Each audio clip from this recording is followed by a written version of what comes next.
It was the kind of morning that felt borrowed from a postcard. East Bridge, Texas, perfect lawns, barking dogs, and the distant whir of sprinklers keeping the heat at bay. Jason Cole stepped outside with a trash bag in hand, planning to take it to the curb before his morning jog. He didn't even make it halfway down his driveway before something felt off. Three figures stood on the sidewalk like shadows waiting to be cast. Two white men in mismatched tactical gear, one tall and rigid, the other stocky with a patchy beard. Between them stood Sandra Mayfield, the HOA president, whose obsession with rules was the stuff of neighborhood legend. "Mr. Cole," she said, her voice clipped and calculated, "you're in violation of multiple community codes." Jason paused. "And that requires backup?" The taller man stepped forward, sunglasses hiding his eyes. "Community enforcement. You're being detained until the proper authorities arrive."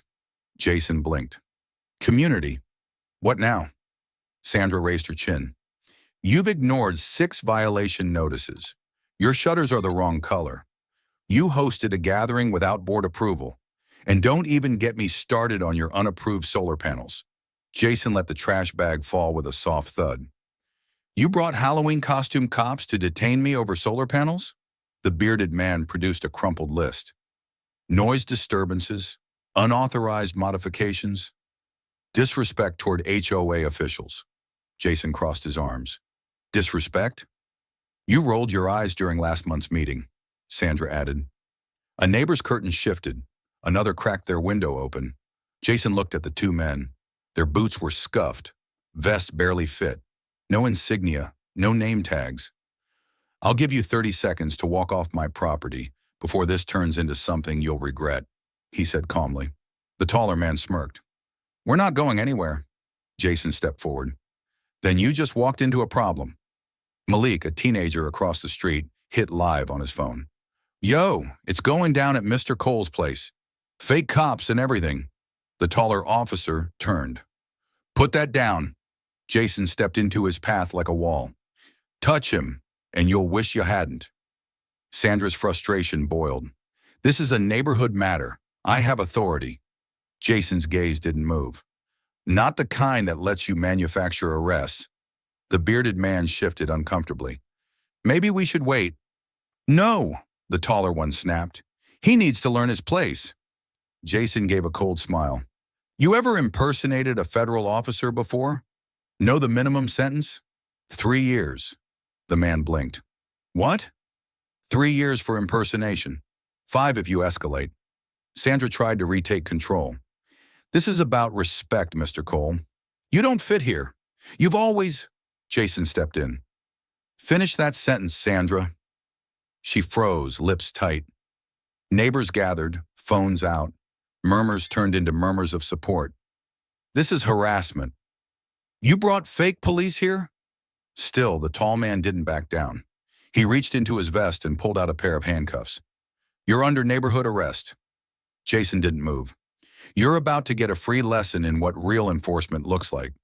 The man lunged, and in a flash, Jason sidestepped, grabbed his wrist, twisted it behind his back, and slammed him to the ground. The handcuffs meant for Jason now clicked around the imposter's own wrists. Gasps, cheers. Phones zoomed in. Sandra screeched, "You can't arrest him." Jason pulled out his wallet and flipped it open. The crowd froze. A gold badge gleamed in the morning light. "Special Agent Jason Cole," he said. "Federal Bureau of Investigation." Silence fell like a curtain drop. Malik's live stream exploded. "He's FBI. Yo, Mr. Cole's FBI." Sandra stumbled backward. You never told anyone." "Because I didn't have to," Jason replied. "I just wanted to live in peace. Unlike you." The bearded man backed up, sweating. "I didn't know. She said it was legal." Jason nodded toward him. "Drop the act, take off the vest, and pray the cops go easy." He ripped the Velcro patch off and threw it to the ground like a white flag. But Sandra wasn't finished. "This is abuse of power. You're trying to humiliate me." Jason turned to her, expression unchanging. "You humiliated yourself. You endangered the neighborhood with 2 untrained men playing commando." The neighbors voiced their support. "She's lost it. She crossed every line." Jason walked over, picked up the cuffs from the ground, and held them high. This is what fake power looks like. But this, he tapped his badge, this is what real accountability looks like. And then came the sirens. Red and blue lights painted the quiet street in urgency. Patrol cars screeched to a stop. Officers jumped out, hands on holsters. Jason raised a hand. Special Agent Jason Cole, FBI. I have a suspect restrained who attempted to impersonate a federal officer and initiated unlawful detention. An officer verified his badge, stepped back, and nodded. We've got it from here. The restrained man was loaded into the car. Sandra ran forward, shouting, "You can't take him! I authorized this!" Another officer stepped in. "Ma'am, we'll need you to come with us. You orchestrated the entire event." The street was electric. Phones everywhere. Whispers turned to cheers. Jason remained composed. This neighborhood needed leadership. You brought tyranny. Sandra's protest turned to pleading. This can't be happening. I'm the president. One neighbor shouted, "Not anymore." The officers took her by the arm gently. "We're asking for a statement downtown. Don't make this harder."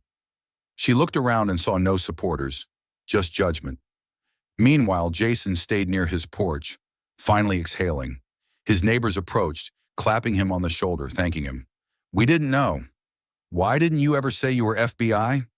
"Because I shouldn't have had to," Jason said. "I'm your neighbor first." Malik walked up, phone in hand. "That video's gonna hit 1 million views. You're a legend." Jason crouched beside him.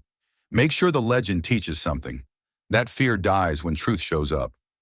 Later that day, the HOA board sent a formal notice suspending Sandra indefinitely. A community meeting was scheduled to elect new leadership. Jason didn't attend for glory. He stood quietly at the back, arms folded, listening as the neighborhood promised transparency, trust, and unity. Sandra was charged with conspiracy, harassment, and inciting impersonation of law enforcement. The two imposters faced felony charges, but more importantly, something shifted. People waved more. We talked longer. Kids played more freely. The tension had broken. Jason stood outside a week later as the sun set over Eastbridge. The spot where the standoff happened looked ordinary again. But he knew better. Because sometimes the most dangerous battles aren't fought in foreign lands. They're fought on your own driveway, with truth, calm, and a badge that doesn't need to be shown unless necessary.